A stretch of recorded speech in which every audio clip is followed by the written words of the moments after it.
No, I mean, I personally would never. I wouldn't even want to say that to him because I imagine you're his son and all he speaks to. So when we spend time with him, a lot of the time we'll be kind of whatever. When we were younger, we were playing cricket with him. Now, watching films, whatever it is.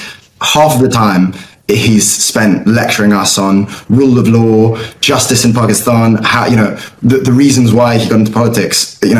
We know them so well, and it would be just to go against everything he preaches about to suddenly just say, okay, I'm going to give up and I'm going to live an easy life. It's not in his nature. He has a single-minded obsession to try and help the people of Pakistan, and it's in such turmoil right now, Pakistan.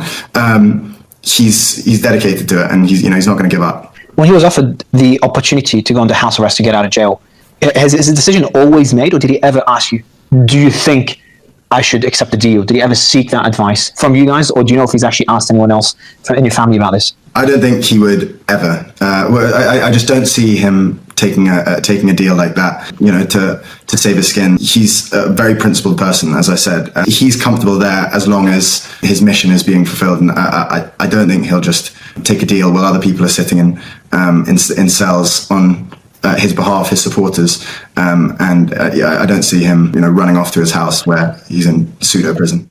On a sort of more positive note, I think he genuinely feels that he's in the last almost 2 years, he's learnt more strategically. He's really developed a good kind of roadmap for what he wants in the future. He's always optimistic, but he sees it as a very good learning experience, despite obviously how difficult it is. I was going to say he's always been a big reader, but now he's had so much time to read about historical figures, leaders of the past, and also about faith. And he believes that he's grown more in these past 2 years than he has in the previous 20. And he said those words exactly, as well as how much he's grown mentally, and he says spiritually as well. He would hate me saying it, but he's he's a man in his 70s, and he may be physically younger than that, and he may be physically very strong, but when you look at the facts, he's in his 70s and he's being kept in a tiny cell, and occasionally the lights are completely turned off, no electricity at points, no access to a doctor, and he's been shot recently